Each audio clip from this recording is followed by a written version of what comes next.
Hello बच्चों, how are you? I hope all of you are good. तो बच्चों, आज लेक्चर नंबर 27 है, परमुटेशन एंड कॉम्बिनेशन। और इस लेक्चर में हम लोग बात करेंगे बेटा मिक्स्ड प्रॉब्लम है, अरेंजमेंट पर बेस्ड। ठीक है, तो चलिए कुछ क्वेश्चंस के बारे में बात करते हैं। तो क्वेश्चन नंबर ये 41 है। ठीक, a tea party arranged for 16 person along two sides of a long table with 8 chairs each side. 4 persons wish to sit on one particular side and 2 on the other side. In how many ways can they be seated? Means आपको एक T party arrange करनी है जिसमें 16 person invite होंगे, और ये जो 16 person हैं इसे अरेंज करना है। एक टेबल है जिसकी लॉन्ग से टेबल दिया गया है, जिसकी दोनों साइड में क्या है 8 चेयर्स है। तो हम लोग क्या कर देते हैं, एक लॉन्ग टेबल फॉर्म कर लेते हैं। इस टाइप से हमने एक लॉन्ग टेबल फॉर्म कर दी, और इस लॉन्ग टेबल के दोनों ही साइड में 8 चेयर्स हैं। 1 2 3 अप टू यहाँ पर 8 चेयर्स हैं। सेम मैंने यहाँ पर भी 1 2 3 अप टू 8 चेयर्स है, और 16 पर्सन है टोटल। ठीक है ना। अब यहाँ पे कंडीशन क्या है? कंडीशन ये दी गई है कि भाई 4 पर्सन जो हैं, 4 person wish to sit one particular side. देखिएगा, एक चीज़ ध्यान रखिएगा, यहाँ पे एक टर्म यूज़ किया गया that is a particular side. तो पर्टिकुलर साइड का मतलब ये हो गया कि ऑलरेडी ये डिफाइंड है कि वो 4 पर्सन किस साइड बैठेंगे। ठीक है ना, मतलब हमें साइड का कोई सिलेक्शन नहीं करना है। जैसे यहाँ पे ए और बी, हमने 2 साइड की बात कर ली, तो ये डिसाइडेड है कि ये जो 4 पर्सन है वो साइड ए में बैठेंगे। ठीक है, क्योंकि जब भी पर्टिकुलर का वर्ड यूज हो जाता है, तो जब भी पर्टिकुलर का टर्म यूज होता है, इसका मतलब ये होता है कि आपको अब साइड को चेक नहीं करना है, साइड चेक नहीं करना है। ये डिसाइडेड है कि एक पर्सन क्या है वो ए साइड बैठेंगे, अदरवाइज आप बी साइड भी मान सकते हैं, लेकिन इसके लिए कोई सिलेक्शन नहीं होता। अब जब सिलेक्शन नहीं होता है तो इसका मतलब ये हो गया कि 4 person wish to sit one particular side.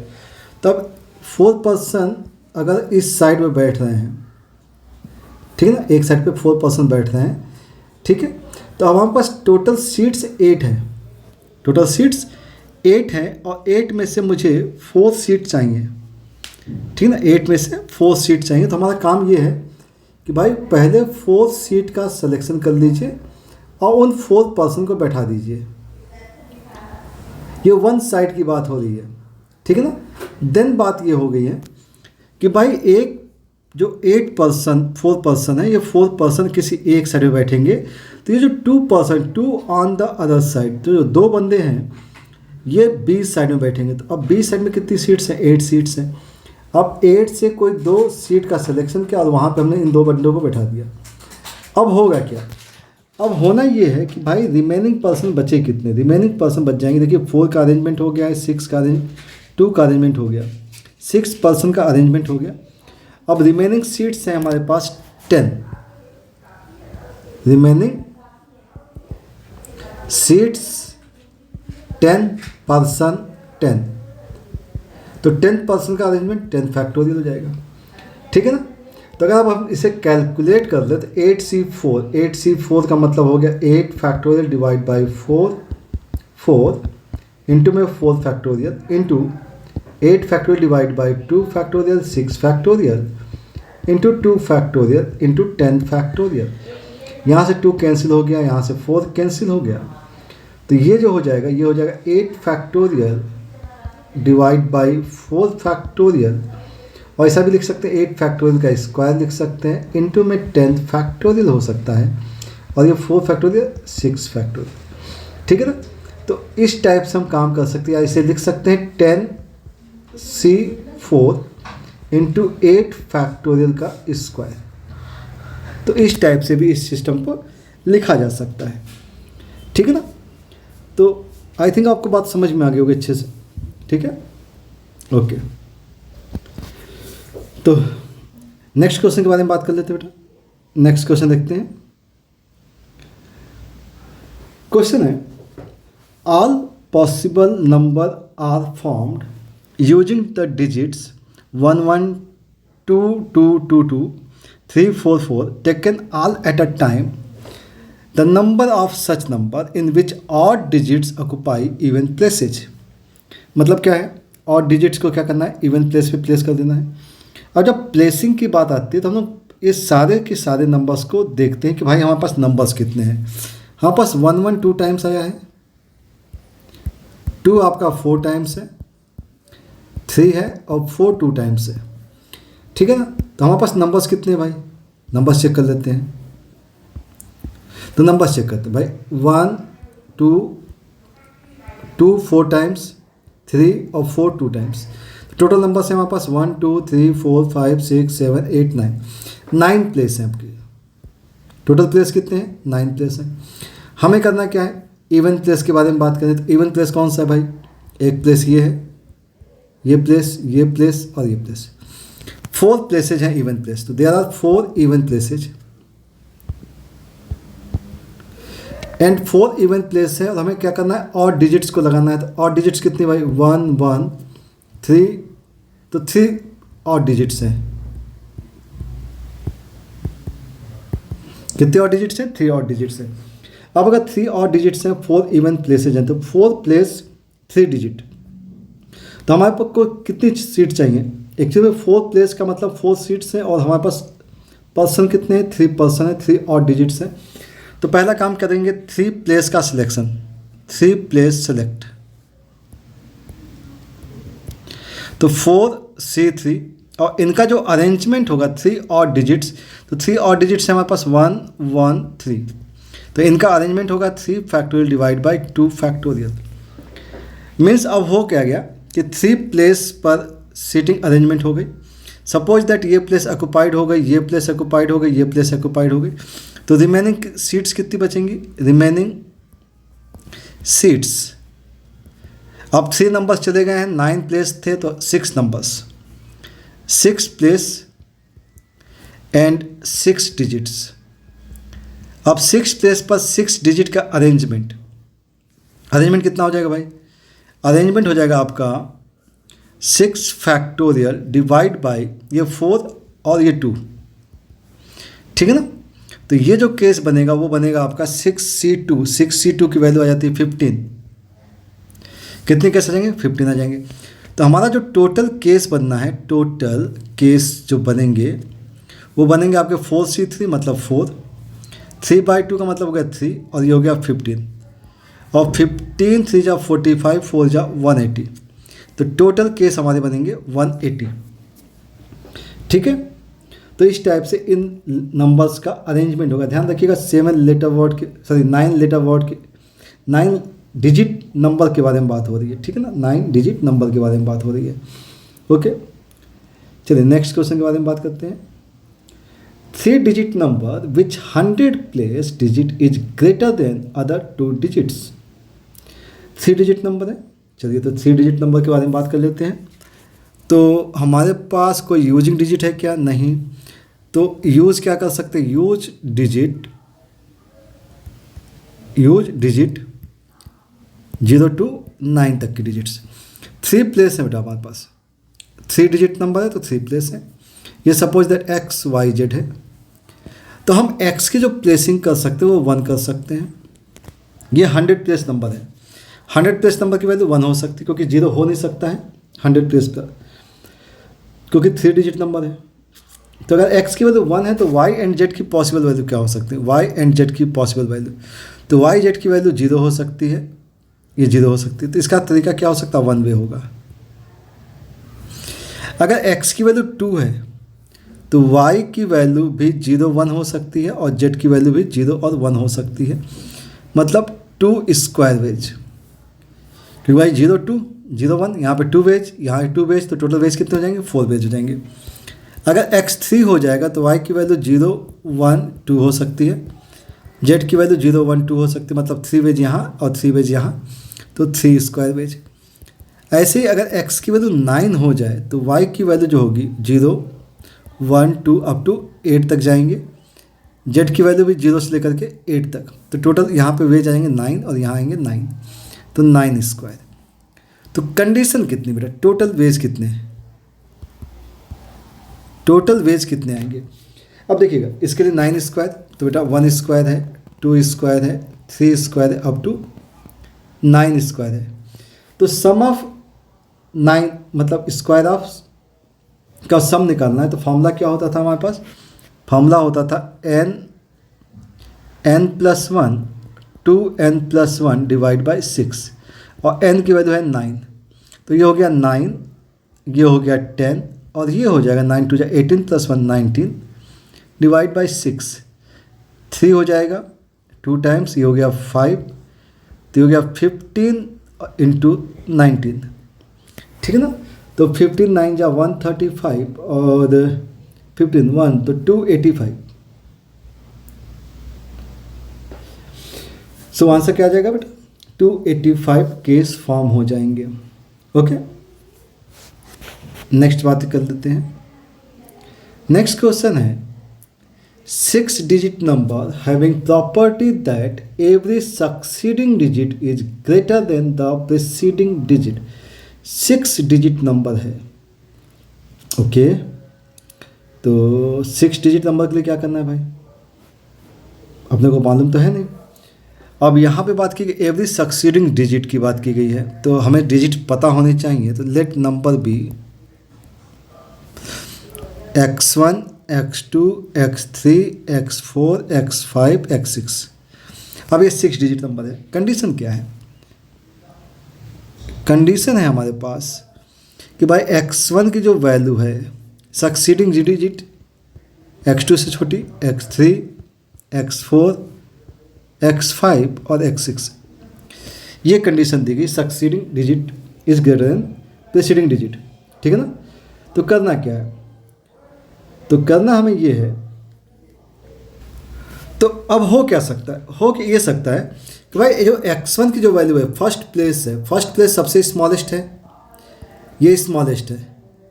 अब स्मॉलेस्ट है तो नंबर क्या आ सकता है भाई, हम डिजिट्स कितने यूज़ कर सकते हैं भाई, x1 x2 x3 x4 x5 x6, ये सारे के सारे नंबर 0 से 9 के बीच में ही होंगे। अब सबसे स्मॉलेस्ट है लेकिन 0 तो नहीं हो सकता है, नॉट इक्वल टू 0। तो इसका मतलब ये है कि x1 की जो वैल्यू स्टार्ट होगी वो 1 से स्टार्ट होगी, ठीक ना। और x6 की जो वैल्यू है वो 9 हो सकती है। मैक्सिमम कितना हो सकता है, 9 हो सकता है। मतलब 1 से लेकर 9 तक के सारे नंबर्स के बारे में बात करनी है। तो एक काम करते हैं, we have to select 6 numbers from 1 to 9। तो पहला काम क्या करना, 9 से 6 कर लेना है, मतलब 9 से 3, ठीक ना। अब जितने भी नंबर्स आ गए, जो भी नंबर्स आते हैं, जैसे मान लीजिए आपके पास 1 3 5 6 7 8 आता है, हमारे पास कितने नंबर्स आ गए, 6 नंबर्स आ गए। अब जो भी नंबर्स आएंगे उन नंबर्स का जो अरेंजमेंट है वो तो फिक्स है ना, ऑर्डर फिक्स है।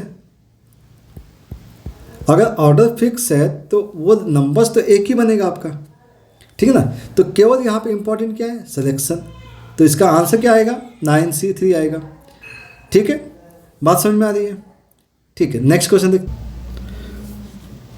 तो नेक्स्ट क्वेश्चन के बारे में बात कर लेते हैं बेटा। क्वेश्चन है n1 and n2 are 5 digit number, total number of ways of forming n1 and n2 so that these number can be added without carrying at any stage is equal to। Okay, तो n1 and n2 दो number है बेटा, यहाँ पे 5 digit number है n1 और n2। ध्यान ये रखना है कि भाई ये नंबर्स इस टाइप से फॉर्म करने हैं।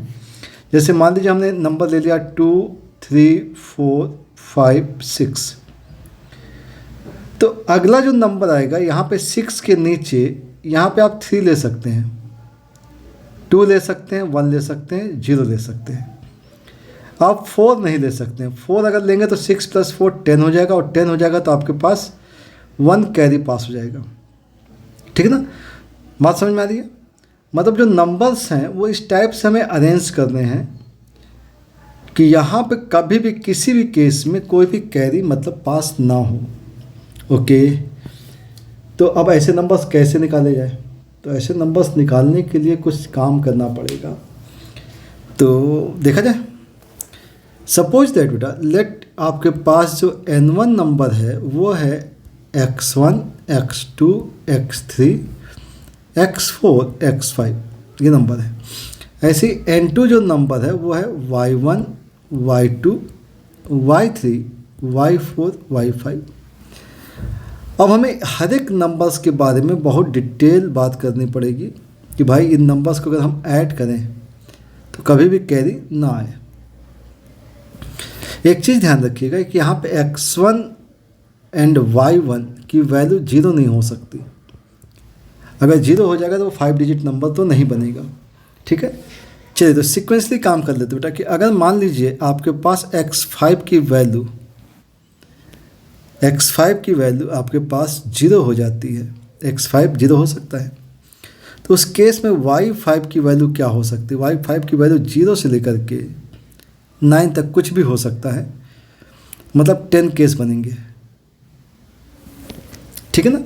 अगर x5 की वैल्यू 1 होती तो y5 की वैल्यू 0 to 8 तक कुछ भी हो सकती थी, क्योंकि 8 + 1 9 हो सकता है मैक्सिमम, तो कैरी का केस नहीं बनेगा। तो ऑलरेडी केस कितने बन जाएंगे? 9 केस बन जाएंगे। सेम अगर x5 की वैल्यू 2 लगा दे तो y5 की वैल्यू बनेगी 0 to 7 और केस बनेंगे आपके 8। सेम मैनर अगर आप देखें तो यहाँ पे हम x5 की वैल्यू 9 लगा सकते हैं, मैक्सिमम कितना हो सकता है? 9। तो y5 की वैल्यू 0 हो सकती है और ये केस बनेगा 1। इसका मतलब अगर हम टोटल केस के बारे में बात करें तो 1 से लेके 10 तक के केस आएंगे आपके पास 55 केस। कितने केस आएंगे? 55। और यही कंडीशन आपकी भाई x4 के लिए भी यही आएगा। x4 y4 के लिए भी सेम केस आना चाहिए, क्योंकि नंबर्स 0 से स्टार्ट होकर 9 तक जाएंगे। x2 y2 के लिए भी, x3 y3 के लिए भी, ये सारे केस ऐसे ही आएंगे और आपके पास आएंगे 55 केसेज। तो अगर हम बात करें इन 4 केसेस की, इन 4 के केस में, तो यहाँ पे 55 केस हैं, देन यहाँ पे भी 55, फिर यहाँ भी 55, फिर यहाँ भी 55। लेकिन समस्या कब? समस्या ये आती है कि जब x1 की बात करते हैं, x1 की वैल्यू एक्चुअल में 0 नहीं हो सकती है। तो x1 मिनिमम कितना हो सकता है? 1 हो सकता है। अगर ये 1 हो गया तो y1 की वैल्यू क्या हो सकती है? y1 की वैल्यू 1 से लेकर के 8 तक कुछ भी हो सकती है, क्योंकि y1 भी 0 नहीं हो सकता। ठीक है ना, क्योंकि फर्स्ट प्लेस है। तो आपके पास टोटल केस आ जाते हैं 8। x1 की वैल्यू अगर 2 हो जाती है तो y1 की वैल्यू आएगी आपकी 1 से लेकर के 7 तक का केस, और ये केस आएंगे आपके पास 7। ऐसे ही हम x1 की जो वैल्यू है वो मैक्सिमम हम कहाँ तक ले जा सकते हैं? 8 तक, क्योंकि y1 की वैल्यू 0 नहीं हो सकती, इसलिए हम यहाँ पे 9 तो नहीं लेंगे। तो यहाँ पे हमारे पास जो केस आएगा वो सम ऑफ 1 to 8 केस आएंगे। तो 1 2 3 अप टू 8, तो 8 नंबर से 8/2 फर्स्ट प्लस का 9, तो 36 आएगा। ठीक है, तब हम सारे केसेस के बारे में बात करते हैं। तो फर्स्ट प्लेस फॉर x1 के लिए केस कितने हैं? 36। देन x2 के लिए 55, x3 के लिए 55, x4 के लिए 55 और x5 के लिए भी 55।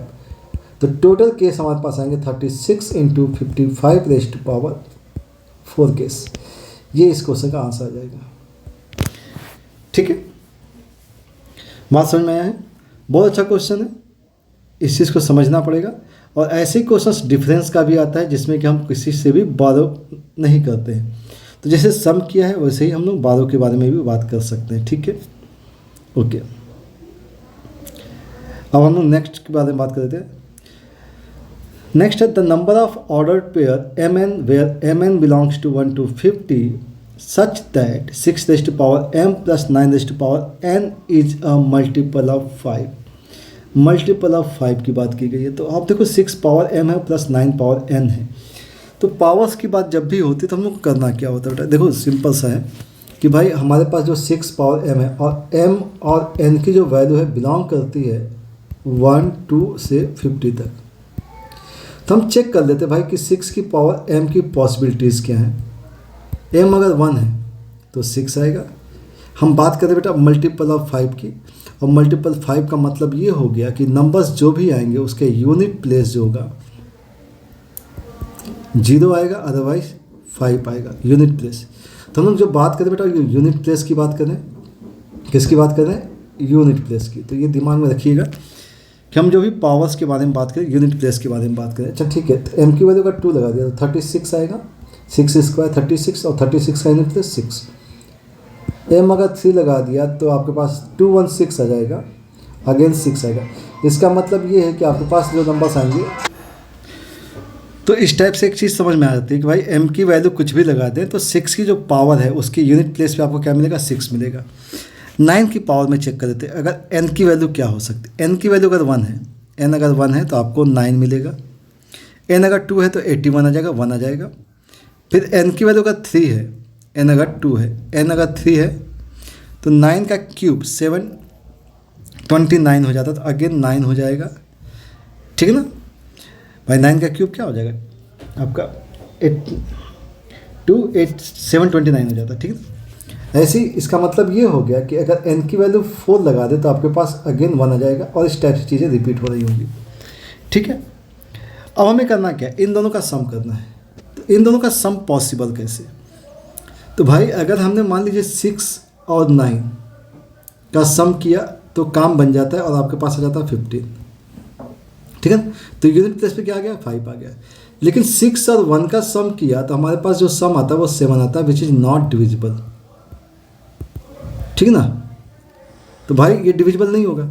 इसका मतलब ये हो गया कि जब n की वैल्यू 1 हो सकती है, 3 हो सकती है, 5 होगी, और ऐसे ही हम कहाँ तक जाएंगे बेटा?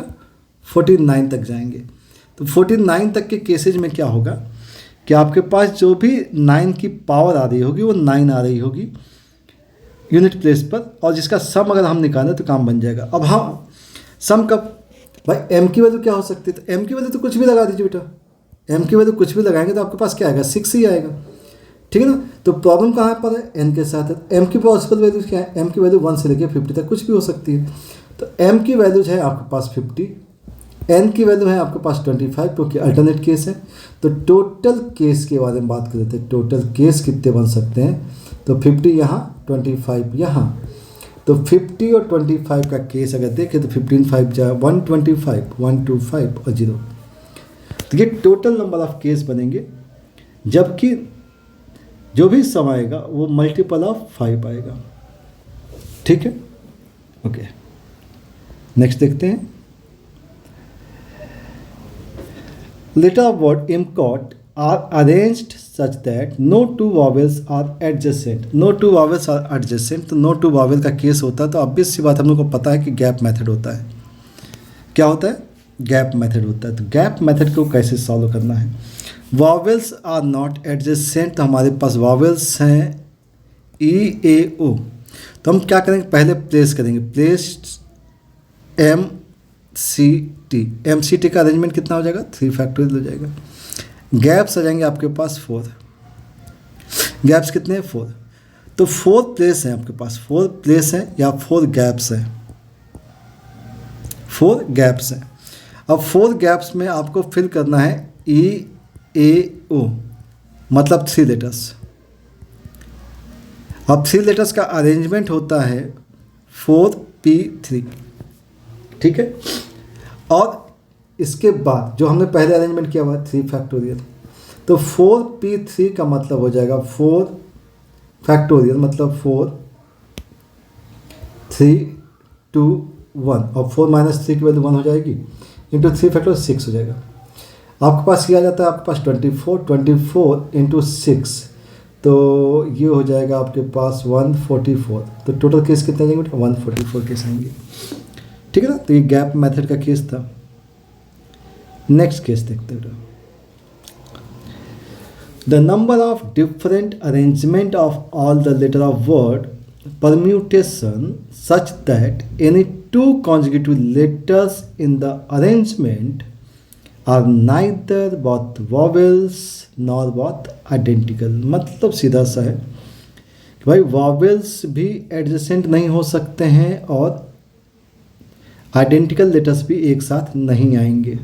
ठीक है, अब हमें समझना पड़ेगा कि भाई ये जो लेटर ऑफ वर्ड है परम्यूटेशन, उसमें वॉवेल्स क्या है। तो वॉवेल्स देख लेते हैं हम पहले। वॉवेल्स है हमारे पास ई, यू, ए, आई, ओ। ठीक है ना। कंसोनेंट्स के बारे में बात कर लेते हैं। कंसोनेंट्स होंगे P, R, M, T, T, N. ठीक है, ये कंसोनेंट्स हो गए, वॉवेल्स हो गए, और ये एक्चुअल में 11 लेटर वर्ड है। तो 11 letter word 3, 3, 6, 6 + 3 9 to 11 letter word है।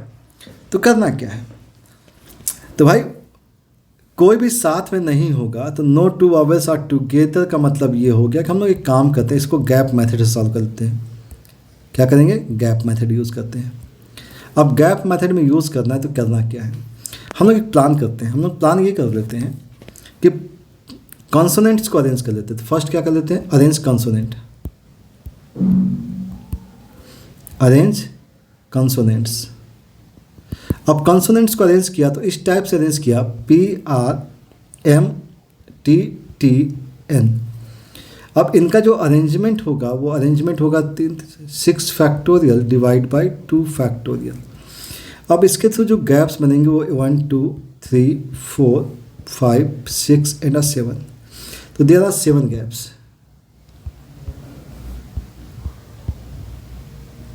अब 7 गैप्स में आपको बैठाना कितने हैं, 5 लेटर्स। तो अरेंजमेंट क्या होगी, इसकी अरेंजमेंट होगी 7 गैप्स में 5 का अरेंजमेंट 7p5। ठीक है, तो टोटल वेज देखते हैं। टोटल वेज ये आएगा 7p5 × 6 factorial divide by 2 factorial. ये आपके पास केस आ जाते हैं। ये केस कब का है, ये केस तब का है जबकि वॉवेल्स एक साथ नहीं आएंगे, गैप मेथड में सेट हो गए। लेकिन समस्या यहाँ पर ये है कि ऐसा भी तो हो सकता है कि भाई जो वॉवेल्स हम लोग फिल कर रहे हैं, वॉवेल्स फिल कर रहे हैं, तो वॉवेल्स की फिलिंग हमने यहाँ कर दी, यहाँ कर दी, यहाँ कर दी, यहाँ भी हो गई, यहाँ हो गई, तो 5 वॉवेल्स आ गए।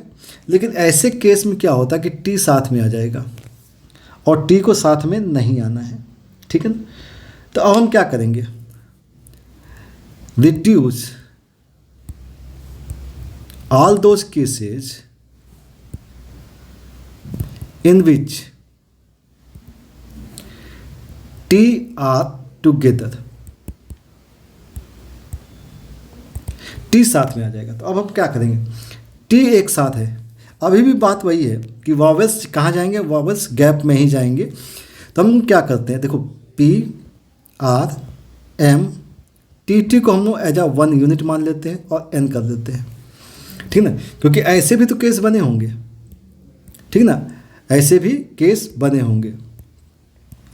करना क्या होगा, यहाँ गैप, यहाँ गैप, ये गैप, ये गैप, ये गैप और ये गैप। क्योंकि ऐसे केसेस को हमें क्या कर देना, रिड्यूस कर देना, क्योंकि लेटर्स जो है वो यहाँ पे अगर आए होंगे, ठीक है ना, ऐसे केस। तो करना क्या भाई, पहले हम लोगों ने क्या करना है, कंसोनेंट्स को अरेंज करना है। कंसोनेंट्स का अरेंजमेंट क्या होगा, कंसोनेंट्स का अरेंजमेंट कितने तरीके होंगे, 1, 2, 3, 4, 5 फैक्टोरियल। ठीक है, गैप्स जो बनेगी, गैप्स आएंगे हमारे पास 1, 2, 3, 4, 5, 6 गैप्स आएंगे और 6 गैप में 5 वॉवेल्स आएंगे। तो 6p5। तो अरेंजमेंट जो हो जाएगी, अरेंजमेंट आ जाएगी आपके पास 6p5 × 5 फैक्टोरियल। तो हमारा जो आंसर आना चाहिए, रिक्वायर्ड वेज क्या है बेटा, टोटल वेज है हमारे पास 7p5, 6 factorial divide by 2 factorial minus, इस केस को हम लोग क्या करते हैं, रिड्यूस कर देते हैं। ठीक है ना। तो इस टाइप से इस क्वेश्चन का आंसर आ जाएगा। बात समझ में आ गई है। ठीक है, तो इस टाइप से ये सॉल्व हो जाता है। बहुत अच्छा क्वेश्चन है, क्योंकि एक में ही डबल केस हम लोग यूज़ करते हैं। 2 केसेस हैं, 2 केसेस में गैप मेथड ही हम यूज़ करते हैं। ठीक है, नेक्स्ट क्वेश्चन के बारे में बात कर लेते हैं। नेक्स्ट क्वेश्चन है word of length 10 are formed using letters ABCDEFGHIJ। ठीक है ना, हमें इन सभी लेटर्स का यूज़ करके हमें वर्ड फॉर्म करना है। कंडीशन दी हुई है let X be the number of such word where no letter repeated. कोई लेटर रिपीट नहीं होता है, तो एक्स की जो बात की गई, एक्स क्या होगा बेटा, 10 लेटर वर्ड है तो ऑब्वियस सी बात है 10 फैक्टोरियल हो जाएगा, ये एक्स की वैल्यू हो जाएगी। वाई क्या बोला गया है, वाई बोला गया है number of such word in which exactly one letter repeated, one letter repeat. अब अगर वन लेटर रिपीट हो रहा होगा तो केस कैसा बना होगा, ABCDEFGHI। अब ये तो इस गायब हो गया क्योंकि ए को हमने रिपीट किया है। इसका मतलब ये है कि हम 10 लेटर्स हैं, 10 में से किसी एक लेटर को रिपीट करेंगे। और वो 10 में से कौन सा एक लेटर होगा, तो पहली बात तो कौन सा लेटर होगा जो कि रिपीट होगा, which one letter is repeated. तो फर्स्ट काम करेंगे, फर्स्ट है लेटर को सेलेक्ट करेंगे।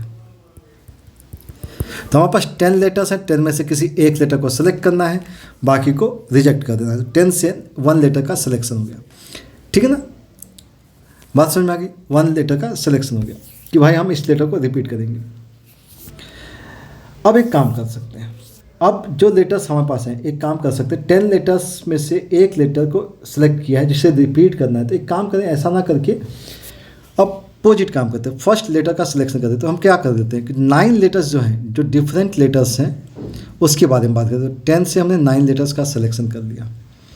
ठीक है ना, अब इन 9 लेटर्स में से किसी एक लेटर को ही हमें रिपीट करना है। तो हमें करना क्या है, जो 9 लेटर्स हमने सेलेक्ट किया उसमें से किसी एक लेटर को सेलेक्ट कर लिया। ध्यान रखना है, ये हमें लेटर्स जो सेलेक्ट किया है, फर्स्ट लेटर सेलेक्ट किया है विच आर नॉन रिपीट, जो रिपीट नहीं करना है। और ये क्या कर दिया, ये लेटर्स हैं जो कि हमें रिपीट करना है, जो लेटर रिपीट होगा। अब होता क्या है, अब अरेंजमेंट। तो हमारे पास कितने लेटर्स आ गए, हमारे पास आ गए टोटल 10 लेटर्स। अब 10 लेटर्स का arrangement 10 factorial divide by 2 factorial, क्योंकि एक लेटर रिपीट हो रहा है। ठीक है, तो हमें करना क्या, x और y की वैल्यू मालूम होगी, हमें चाहिए y बाई 9x। तो y बाई 9x के बारे में बात करते हैं। तो y की वैल्यू हमारे पास 10C9, 9C1 into 10 factorial divide by 2 factorial divide by कितना था भाई, 10 फैक्टोरियल था, 10 फैक्टोरियल गायब हो गया। ये 10 है, ये 9 है और ये है 1/2। ठीक है ना, ये 10 9 1/2, तो ये केस हो गया। अच्छा हाँ, 9x है तो 9 है यहाँ पे, तो डिवाइड बाई 9, तो 9 से कैंसिल हो गया, ये वैल्यू आ गई 5। तो इस टाइप से इसका आंसर कितना आ जाता है, 5 आ जाता है। ठीक है, तो इस टाइप से क्वेश्चन सॉल्व हो जाता है। बात समझ में आ गई। चलिए, तो ये अरेंजमेंट के सारे केसेस के बारे में हम लोगों ने बात कर ली है। ठीक है, अब इस सेक्शन में बाकी रह गया है हम लोगों का जो अरेंजमेंट है वो है डिक्शनरी प्रॉब्लम की। तो ठीक है ना, तो नेक्स्ट वीडियो में हम लोग बात करेंगे बेटा डिक्शनरी प्रॉब्लम्स के बारे में। ओके, आई होप आपको क्वेश्चन अच्छे से समझ में आ गए होंगे। Thank you for watching.